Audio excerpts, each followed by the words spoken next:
Warahmatullahi wabarakatuh.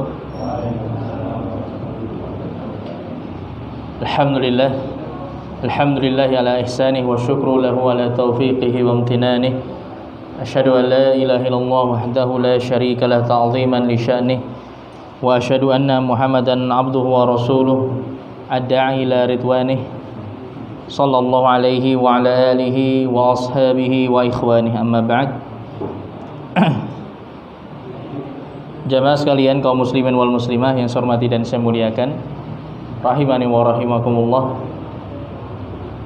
Alhamdulillah, pada kesempatan malam hari ini kita kembali bisa berkumpul bermajelis di masjid ini, di mana insyaallah kita akan melanjutkan pembahasan dari Sirah Nabawiyah, kisah perjalanan hidup Nabi kita Muhammad sallallahu alaihi wasallam.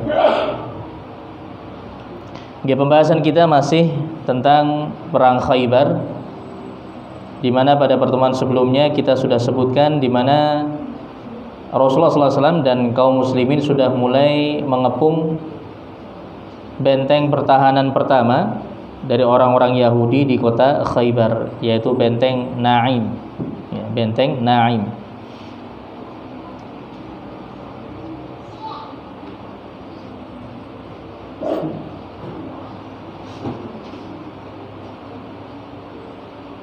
Di mana di sini disebutkan oleh penulis, wa kana al-yahudu qad naqalu nisa'ahum wa dhararihim ila hisni syiqqi lailan. Di mana ketika kaum muslimin mengepung benteng Naim yang terdapat di wilayah An-Natah ya, di wilayah An-Natah. Ini wilayah pertama dari benteng pertahanan orang-orang Yahudi di wilayah Khaybar. Ketika itu orang-orang Yahudi sudah memindahkan para wanita mereka dari kalangan wanita dan juga anak-anak mereka, itu mereka sudah pindahkan ke wilayah Asyiq, ke wilayah Asyiqqa. Itu wilayah kedua nanti yang akan ditaklukkan oleh kaum muslimin. Di malam hari mereka sudah memindahkan semua wanita dan anak-anak mereka. Jadi sudah diungsikan, sudah diamankan ke wilayah Asyiq. Sehingga ketika itu di benteng Naim maupun benteng-benteng lainnya yang berada di wilayah Natah itu sudah sudah steril dari para wanita dan anak-anak. Jadi sudah mereka selamatkan, sudah mereka ungsikan ke wilayah Asyiq.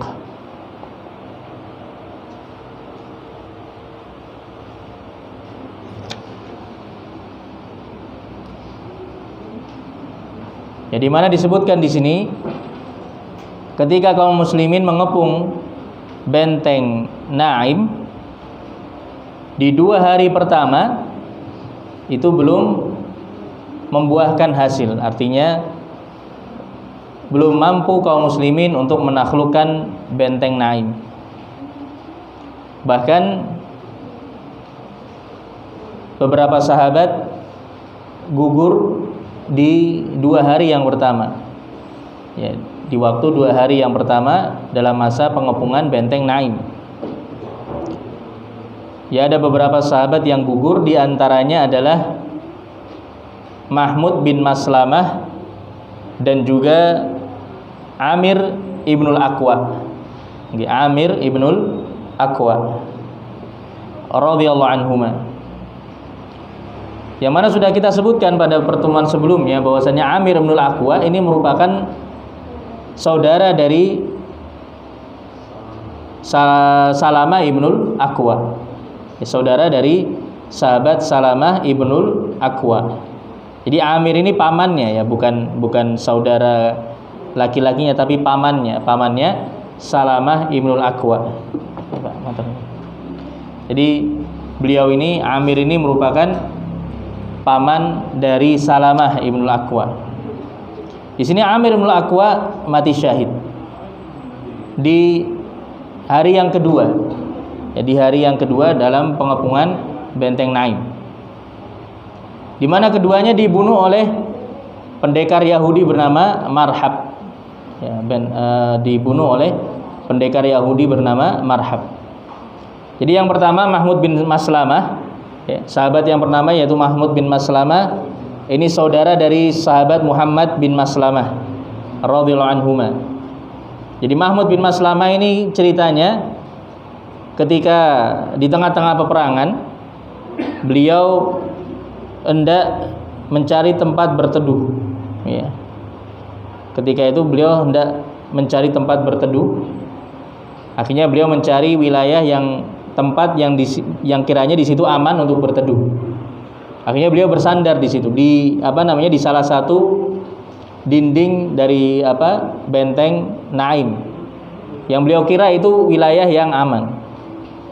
Tapi ternyata dari atas sudah diintai oleh Marhab, ya.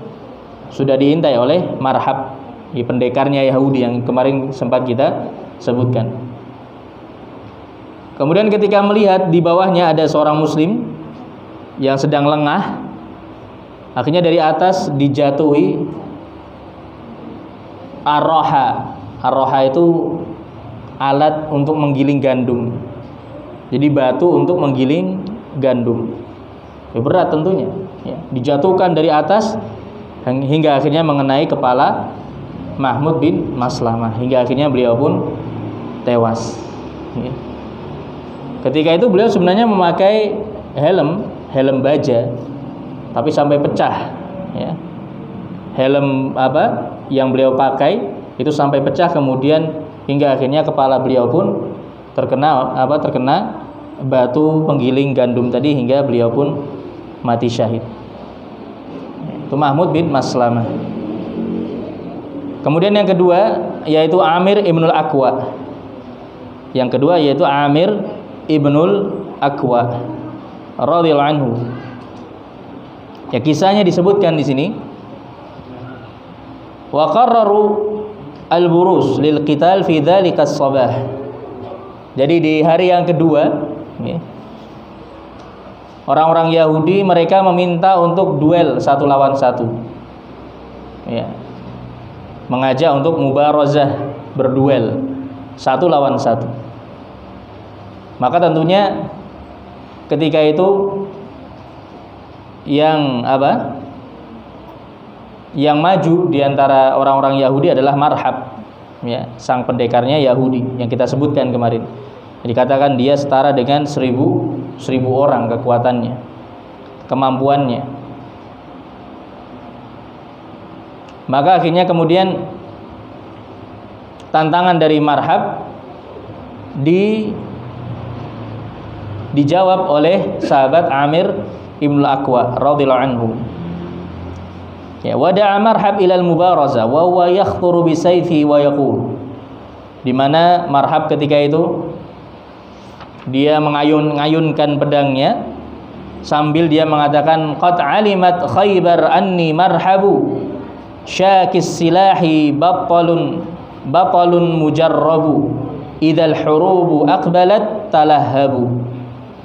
Jadi dia mendendangkan syair, ya, untuk menakuti musuhnya. Ya, dia mengatakan qad alimat Khaybar anni marhabu. Sungguh Khaybar telah tahu bahwasannya akulah Marhab. Syakis silah batalun mujarrabu. Yang jago pedang, ya, jago menghunuskan pedang. Batalun mujarrabu, seorang pemberani yang terbukti kemampuannya. Idzal hurubu aqbalat talahhabu. Tatkala perang telah berkecamuk, maka aku pun ikut berkobar, ya. Artinya dia pun ikut menyerang. Akhirnya kemudian dijawab tantangan Marhab oleh Amir ibnul Aqwa. Fabaraza lahu Amir ibnul Aqwa wa huwa yaqul. Ya. Kemudian Amir ibnul Aqwa beliau maju untuk menjawab tantangan Marhab sambil beliau mengatakan qad alimat Khaybar anni Amiru syakis silahi batalun mughamiru. Dijawab dengan syair yang mirip, ya. Jadi ini orang-orang Arab memang biasa seperti itu. Jadi istilahnya duel pantun begitu ya. Jadi sama-sama melontarkan pantun kemudian dibalas. Ya seperti orang-orang kalau di Indonesia itu seperti orang Betawi ya. Orang-orang Betawi. Itu biasanya kan kalau ada pernikahan tuh di acara pernikahan mereka biasanya ada prosesi seperti itu. Jadi duel pantun. Ya. Kalau orang Arab duel syair.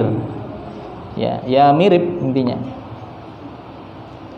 Di sini Amir bin Al-Aqwa mengatakan qad alimat Khaybar anni Amir.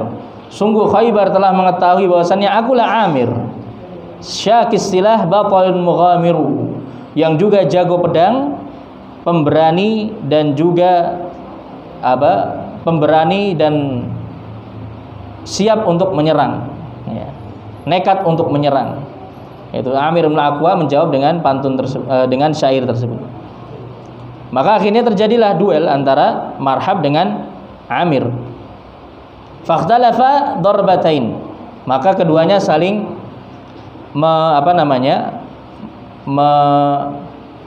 mengayunkan pedang ke arah musuhnya. Fawaqa'a sayfu Marhab fi tursi Amir. Kemudian pedangnya Marhab ini mengenai tamengnya Amir. Ya, Amir bin Al-Aqwa ketika itu beliau membawa sebuah tameng. Ketika Marhab ini mengayunkan pedangnya nancep di tamengnya Amir. Nah, itu sebenarnya kesempatan bagi Amir untuk membalas sabetan pedangnya Marhab karena ketika itu pedangnya Marhab sedang tertahan di perisainya atau tamengnya Amir tadi. Fadhahaba Amir liyatanawal bisayfi saqal Yahudi.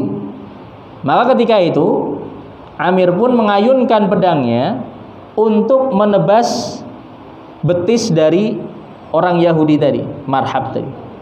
Wa kana sayfu qasiran. Akan tetapi ternyata ketika itu pedangnya terlalu pendek. Ya, pedangnya Amir terlalu pendek. Jadi ketika disabetkan enggak nyampe, tidak sampai kepada betisnya Marhab tadi. Karena terlalu pendek pedangnya. Jadi enggak gaduk gitu nih. Falam yasil ilaihi. Maka akhirnya pedangnya Amir tadi tidak sampai ke betisnya Marhab, bal raja'a ila Amir fa asaba rukbatahu. Bahkan saking kerasnya, saking kencangnya dia mengayunkan pedang tadi dan tidak mengenai sasaran, akhirnya balik ke tubuh beliau sendiri. Akhirnya mengenai lutut beliau. Ya, pedang tadi akhirnya sampai menebas lutut Amir Ibnul Aqwa. Jadi beliau terkena pedangnya sendiri. Famata bisababihi fima ba'd. Hingga akhirnya kemudian beliau pun tewas karenanya. Jadi Amir ketika itu kemudian tewas karena terkena pedangnya sendiri. Nah, ketika melihat peristiwa itu, sebagian orang menyangka bahwasanya Amir telah bunuh diri. Ya. Mereka menganggap bahwasanya Amir telah melakukan bunuh diri. Maka sebagian orang mengatakan batala amalu Amir, qatala nafsahu. Ya, sia-sia amal solehnya Amir, dia telah membunuh dirinya sendiri. Ya, sebagian kaum muslimin ada yang mengatakan seperti itu. Maka mendengar ucapan seperti ini, Salamah Ibnul Aqwa yang merupakan keponakan dari Amir Ibnul Aqwa, beliau bersedih tentunya. Ya, ada ucapan-ucapan seperti ini akhirnya beliau bersedih. Ya, merasa sedih karena ini terkait dengan pamannya. Dan dia tahu bahwasanya pamannya adalah seorang pemberani, seorang yang benar-benar semangat dalam berjihad. Tidak mungkin dia bunuh diri. Maka akhirnya setelah peristiwa tersebut, Salamah Ibnul Aqwa bertanya kepada Rasulullah, yang mendatangi Rasulullah. Fa'ataitu Rasulullah sallallahu alaihi wasallam wa ana abki. Kemudian aku pun mendatangi Rasulullah sallallahu alaihi wasallam untuk menanyakan hal tersebut. Dalam keadaan ketika itu aku sedang menangis. Ya, menangisi kematian pamanku tadi dan juga ucapan dari sebagian kaum muslimin yang menyangka bahwasanya pamannya telah bunuh diri. Maka di sini Amir pun mengatakan faqultu ya Rasulullah batala amalu Amir. Wahai Rasulullah, apakah benar telah sia-sia amalan yang dilakukan oleh Amir? Kemudian mendengar hal tersebut, Nabi pun bertanya, "Man qala dzalik?" Siapa yang mengatakan demikian? Ya, siapa yang mengatakan seperti itu? Kemudian Salamah menjawab, unasun min ashabik, sebagian orang dari sahabat Anda wahai Rasulullah. Di sebagian dari kaum muslimin mengucapkan. Maka Rasulullah pun mengatakan dengan tegas, kadzaba man qala dzalik. Dusta orang yang mengucapkan hal tersebut. Ya, itu ucapan yang tidak benar, maksudnya begitu. Dzalika innalahu la ajrain. Sesungguhnya dia justru mendapatkan 2 pahala. Ya. Sesungguhnya dia mendapatkan dua pahala. Wa jama'a baina isba'aihi, kemudian Rasulullah mendekatkan antara 2 jari beliau. Jadi beliau mengisyaratkan dengan kedua jari beliau. Ya, bahwasannya Amir bin Aqwa mendapatkan 2 pahala. Innahu la jahidun mujahidun. Dia adalah seorang yang jahid dan mujahid. Ya. Di sini artinya jahid artinya dia adalah seorang yang benar-benar bersungguh-sungguh dalam beribadah, ahli ibadah, termasuk juga orang yang berilmu. Itu jahidun maknanya. Jadi dia adalah orang yang berilmu dan ahli ibadah. Selain itu dia seorang mujahid, orang yang berjuang di jalan Allah Subhanahu wa taala. Bahkan kemudian Rasulullah mengatakan qalla arabiyyun masya biha mithlahu. Sungguh sedikit sekali orang Arab yang keadaannya sama seperti dirinya, ya, yang melakukan apa yang dia lakukan.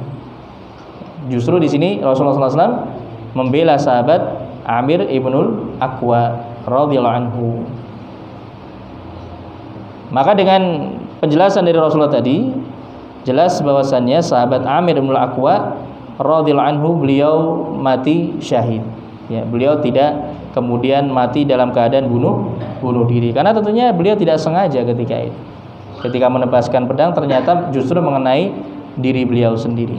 Akhirnya marhab yang menang ketika itu marhab yang memenangkan duel.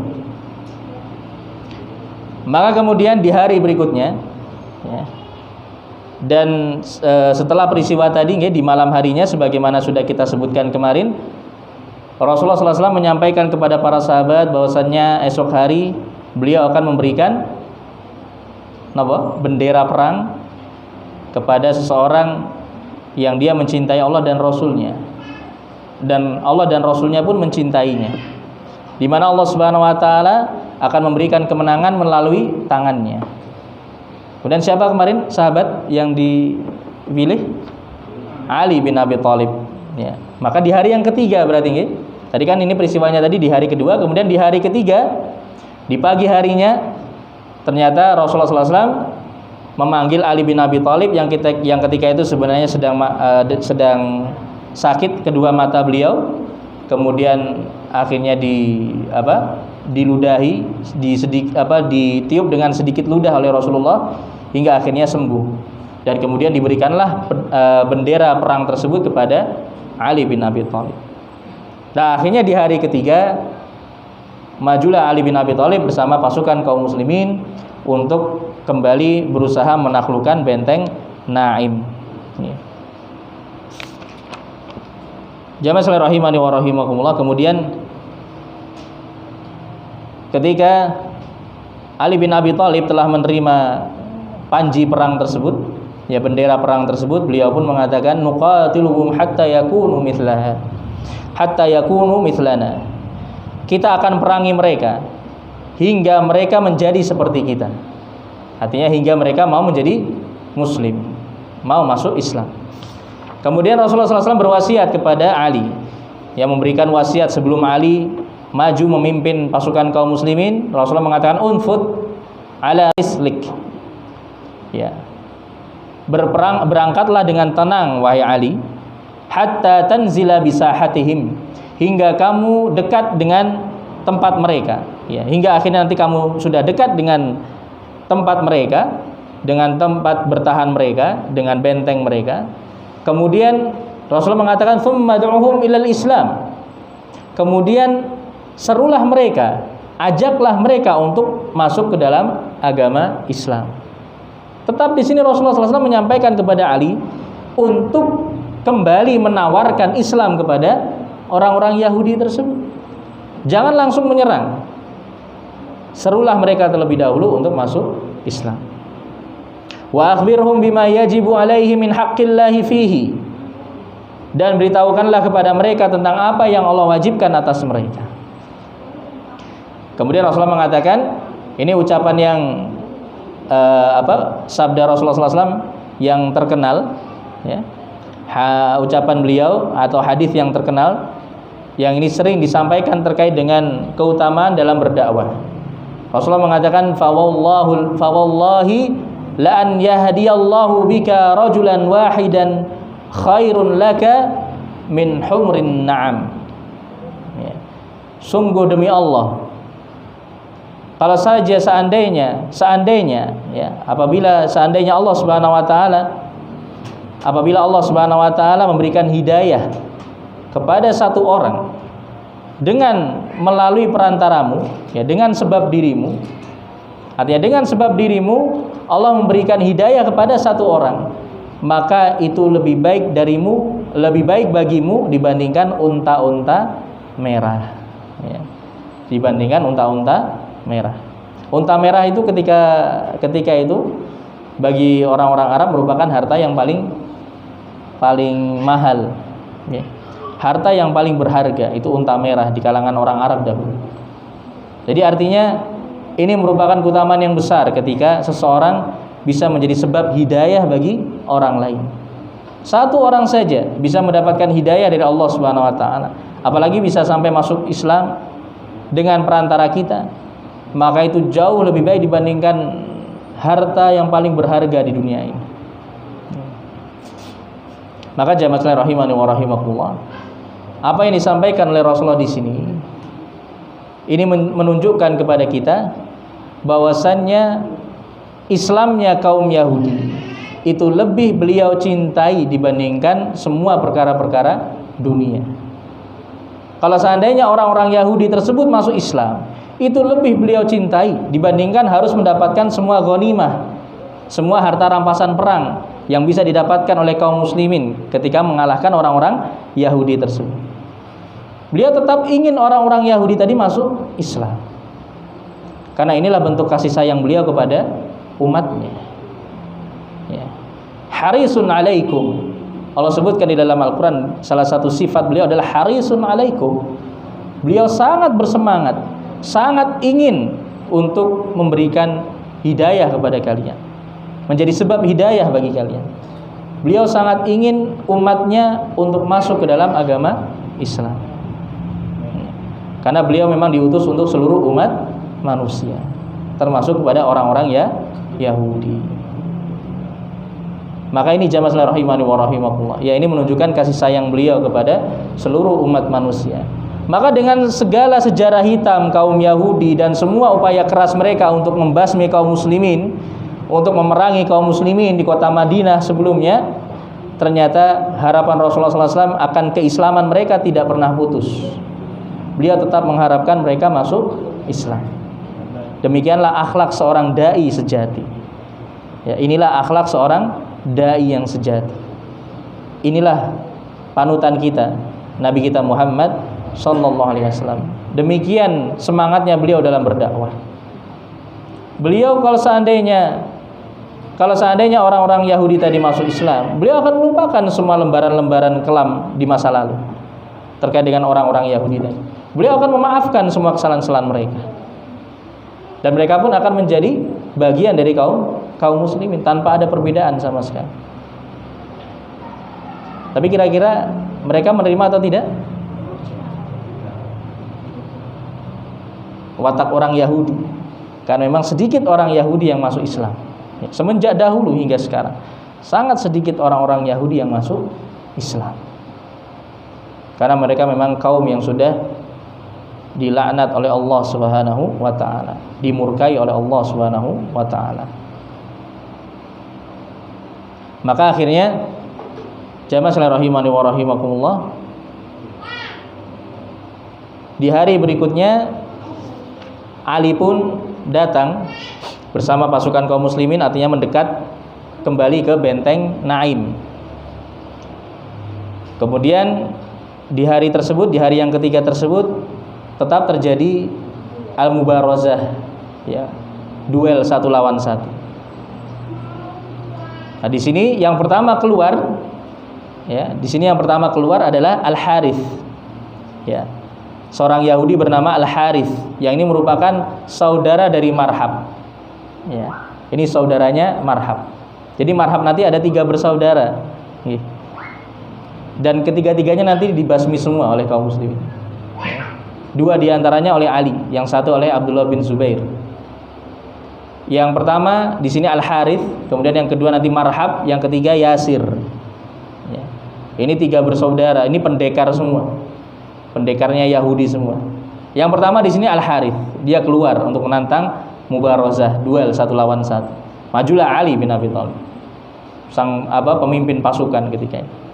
Maju Ali bin Abi Thalib hingga akhirnya dia bisa menewaskan Al-Harith. Tewas Al-Harith. Akhirnya ketika itu mendapati saudaranya tewas, keluar Marhab, ya. Keluar Marhab yang sebelumnya telah membunuh Amir bin Al-Aqwa, ya. Dan juga siapa tadi? Mahmud bin Maslamah, ya. Keluarlah Marhab. Kembali dia mendendangkan syair yang dia ucapkan sebelumnya. Qad alimat Khaybar anni marhabu syakis silahi batalun mujarrabu idzal hurubu aqbalat talahabu. Maka ketika Marhab maju, kembali maju Ali bin Abi Thalib. Majulah Ali bin Abi Thalib, sang pemegang bendera kaum muslimin. Beliau maju dengan beraninya, ya, dengan penuh keberanian beliau maju menghadapi Marhab. Dan ketika itu Ali pun mendendangkan syair untuk membalas syairnya Marhab. Ana alladhi sammatni ummi Haidarah kalayfi ghabatin karihil manzarah ufihimu bis-sa'i kailas sandarah. Ya, Ali mengatakan, aku adalah orang yang ibuku dahulu menamakan aku dengan Haidarah. Haidarah itu artinya singa, ya. Ini nama lain dari singa, Haidarah. Jadi singa itu dalam bahasa Arab banyak banyak istilahnya, gitu. Ada asadun, ada Haidarah, ada laithun, ya. Nah, di sini Ali mengatakan, analladzi sammatni ummi Haidarah. Akulah orang yang dahulu ibuku menamakan aku dengan Haidarah, dengan nama singa. Karena memang Ali awalnya itu diberi nama oleh ibunya dengan nama Asadun, ya. Nama aslinya awalnya itu Asadun, singa, ya. Karena ini nama dari kakek beliau dari ibu. Jadi ibu beliau bernama Fatimah bin Asad, ya. Jadi ibunya Ali itu namanya Fatimah bin Asad. Ini nama kakeknya Asadun, singa artinya. Maka kemudian ibunya menamai anaknya tadi, menamai Ali dengan nama Asadun awalnya, singa. Maka di sini Ali tidak berdusta, ya. Beliau memang dahulu dinamai dengan Haidarah. Haidarah kan ini istilah lain bagi singa, ya. Beliau memakai kata Haidarah supaya ini syairnya bersajak, gitu loh, supaya ada sajaknya. Kan tadi semuanya berakhiran dengan ha, ya. Analladzi sammatni ummi Haidarah kalaifi ghabatin karihil manzarah. Kan itu akhirannya dengan ha semua. Ufihimu bis-sa'i kailas sandarah. Jadi beliau memakai kata Haidarah itu supaya syairnya terdengar indah. Jadi akulah orang yang dahulu ibuku menamakan aku dengan Haidarah, dengan singa. Jadi beliau awalnya namanya Asadun, tapi kemudian dirubah oleh bapak beliau Abu Thalib, ya. Abu Thalib merubahnya dengan nama Ali, ya. Awalnya ibunya menamai Asad, tapi kemudian dirubah oleh bapaknya menjadi Ali. Kemudian beliau mengatakan seperti singa hutan yang menakutkan, kalaifi ghabatin karihal manzarah, ya, seperti singa hutan yang menakutkan. Masya Allah, ya, ini Ali benar-benar pemberani dia. Padahal masih muda ketika itu, ya. Masih sekitar 30-an tahun usianya. Ufihimu bis-sa'i kailas sandarah, ya, aku akan menghabisi para musuh dengan cepat, ya, aku akan menghabisi para musuh dengan cepat, ya. Pada ketika itu masih sangat muda Ali. Belum ada 30 tahun kalau tidak salah, ya. Baru 20-an tahun usianya. menghadapi Marhab ini, ya, yang sangat disegani, salah satu pendekar terbaik, bahkan pendekar terbaik orang-orang Yahudi Khaybar ketika itu. Marhab yang dihadapi ketika itu. Tapi tanpa takut sedikit pun Ali maju. Hingga akhirnya wa daraba ra'sa Marhab faqatalahu. Hingga akhirnya kemudian Ali pun bisa menebas kepala Marhab hingga tewas. Ali bin Abi Thalib radhiyallahu anhu. Kemudian thumma kharaja akhuhu Yasir, yang mendapati Marhab tewas, akhirnya keluarlah saudaranya Marhab yang tersisa ketika itu, yaitu Yasir. Jadi tadi Al Harith sudah tewas, Marhab tewas, keluar yang ketiga yang juga masih saudara dengan Marhab dan Al Harith tadi, bernama Yasir. Keluarlah si Yasir, yad'u ilal mubarazah, yang kemudian dia pun juga menantang duel. Fabarazalahu Az-Zubair ibnul Awwam, kemudian dijawab duelnya oleh sahabat Zubair ibnul Awwam radhiyallahu anhu, hawarinya Rasulullah, ya, penjaganya Rasulullah, Zubair ibnul Awwam. Ya, beliau dijuluki dengan hawarinya Rasulullah, jadi penjaganya Rasulullah, jadi seperti bodyguard, ya, bodyguardnya Rasulullah. Ini Zubair bin Awam yang juga luar biasa, luar biasa kekuatannya. Jadi kalau masih ingat dulu kita pernah sebutkan kalau tidak salah, ya, Zubair bin Awam ini pernah dia menebas musuh hingga terbelah menjadi dua. Jangan masih ingat, Pak? Sebenarnya pernah ya saya sebutkan. Itu pas perang apa ya? Saya malah lupa. Pas perang apa itu? Saking kuatnya kekuatan Zubair ini sampai menebas musuhnya itu dari atas sampai bawah, jadi terbelah menjadi dua. Subhanallah. Maka walhaqahu bi akhihi, akhirnya Zubair bin Awam akhirnya Zubair bin Awam pun membuat Yasir bisa menjumpai kedua saudaranya. Maksudnya menyusul kedua saudaranya. Dia membunuh Yasir. Akhirnya 3 bersaudara ini semuanya tewas, ya. 3 bersaudara pendekar Yahudi semua di Khaybar, ketiganya telah tewas. Kemudian selain itu sebenarnya masih ada yang lain, ada 2 lagi bernama Usair dan Amir, tapi ini bukan saudaranya, bukan merupakan saudara dari 3 bersaudara tadi, tapi ini juga termasuk pendekarnya Yahudi juga, bernama Usair dan Amir, tapi keduanya akhirnya juga bisa dibunuh dalam duel. Ya, Usair dibunuh oleh Muhammad bin Maslamah, ya, saudara dari Mahmud bin Maslamah tadi yang tewas oleh Marhab. Muhammad bin Maslamah bisa membunuh Usair. Kemudian Amir ini juga dibunuh oleh Ali bin Abi Thalib. Maka ketika itu tewaslah ada 5 pendekar Yahudi di benteng Naim ini yang akhirnya tewas di tangan kaum muslimin. Hingga kemudian setelahnya terjadilah peperangan. Ya, jadi setelah selesai duel 1 lawan 1, akhirnya kemudian berlanjut kepada peperangan. Tsumma darul qital al-marid. Kemudian terjadilah peperangan. Qutila fihi adadun min saratil yahud. Hingga akhirnya terbunuhlah beberapa orang dari kalangan orang-orang Yahudi, wanharat ma'nawiyatihim, hingga akhirnya turunlah mental mereka, jatuhlah semangat mereka, fankashafu an mawaqifihim, hingga akhirnya mereka pun mundur dari posisi mereka. Ya, mereka pun akhirnya bubar, ya, membubarkan diri, hingga kemudian mereka meninggalkan posisi bertahan mereka. Wa tabi'ahum al-muslimun hatta dakhalu al-hisna bil quwwah. Yang kemudian kaum muslimin pun mengikuti mereka dan masuk ke dalam benteng dengan penuh kekuatan. Wan hazamal yahud ilal hisni alladhi yalihi, hingga akhirnya orang-orang Yahudi tadi pun mereka lari menuju benteng berikutnya. Jadi akhirnya benteng Naim bisa ditaklukkan oleh kaum muslimin. Dalam waktu berapa hari tadi, Pak? 3 hari berarti, ya.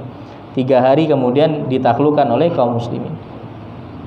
Kemudian mereka berpindah ke benteng berikutnya yang masih ada di wilayah An-Natah, wa huwa Hisnus Sa'b, yaitu benteng As-Sa'bu. Ini benteng yang kedua, yaitu benteng As-Sa'b ibnu Mu'adz. Wa qad ghanimal muslimuna min hisni na'im katsiran minat ta'am wat tamar was silah. Di mana kaum muslimin mereka bisa mendapatkan harta rampasan perang yang sangat banyak di benteng Naim, berupa makanan, kurma, dan juga persenjataan. Kaum muslimin bisa mendapatkan ghanimah yang cukup banyak di benteng Naim.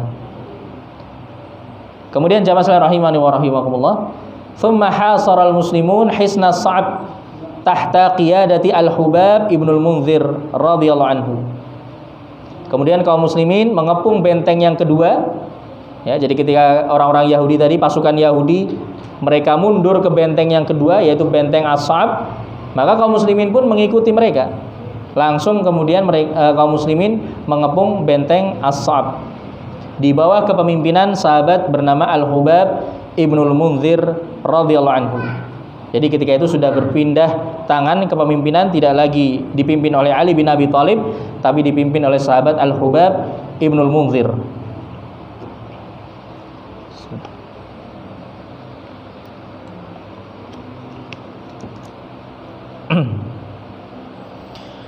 Wadamal hisar thalathata ayyam.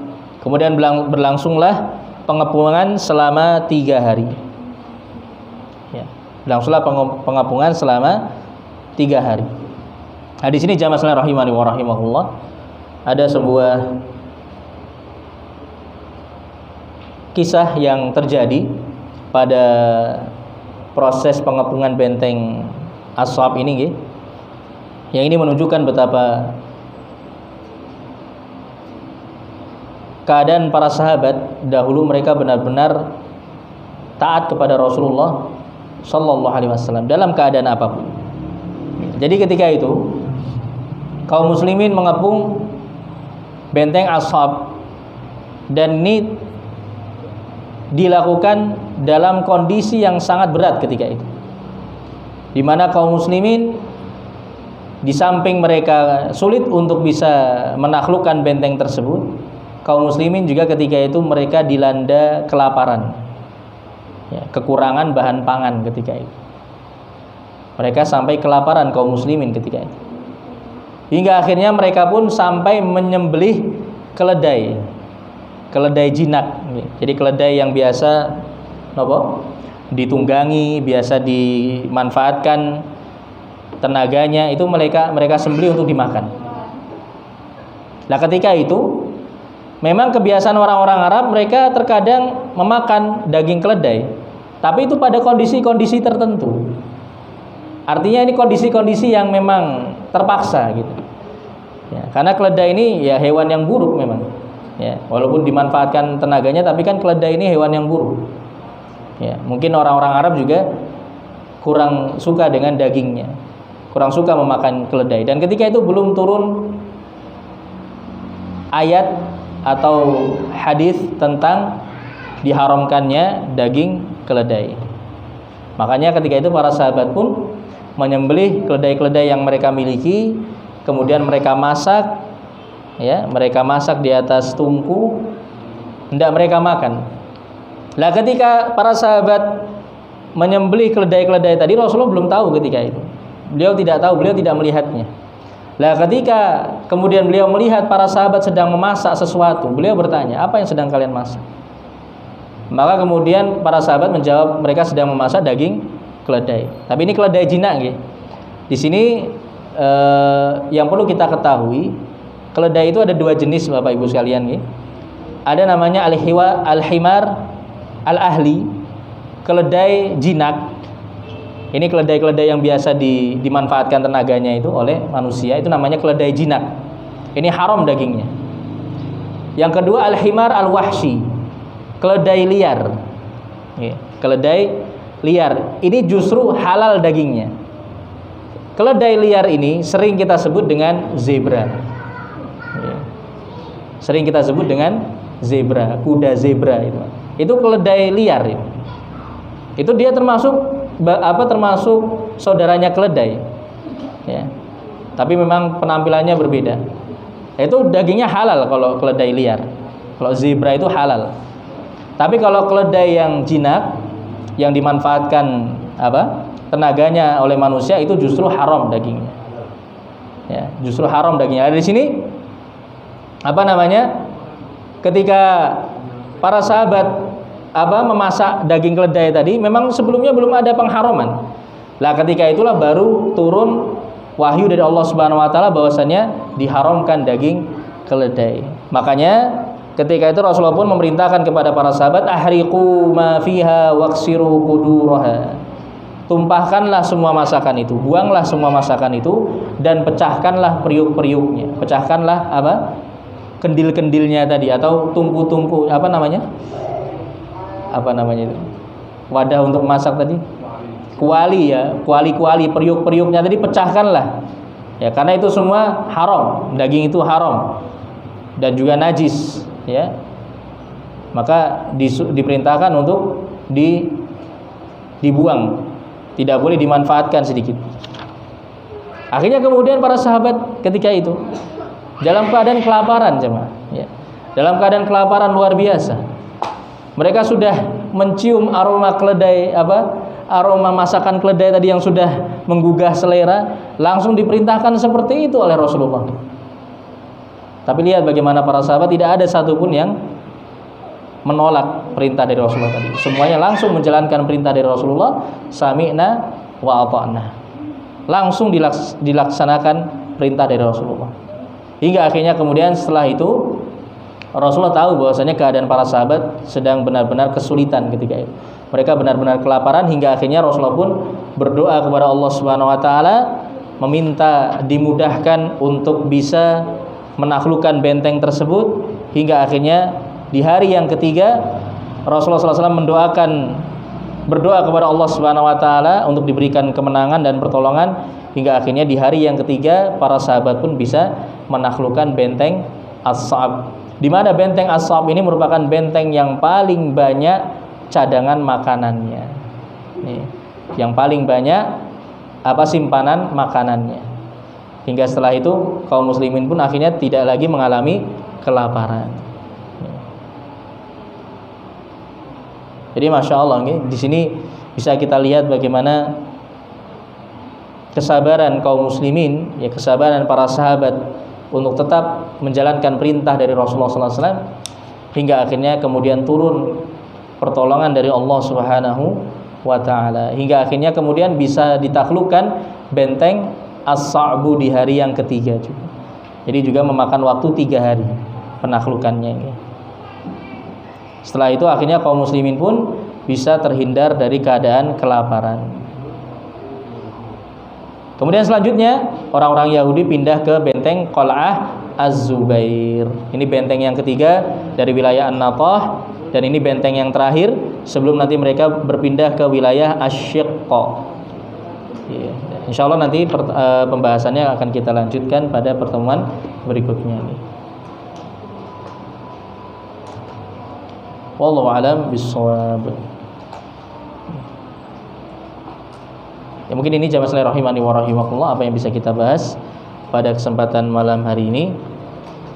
Semoga bermanfaat bagi kita semua, dan semoga kita bisa mengambil hikmah dan pelajaran di balik setiap kisah-kisah, peristiwa-peristiwa yang dialami oleh Rasulullah dan para sahabat, sehingga kita bisa mencontoh, meladani mereka, bisa meningkatkan keimanan kita, bisa meningkatkan kecintaan kita kepada mereka.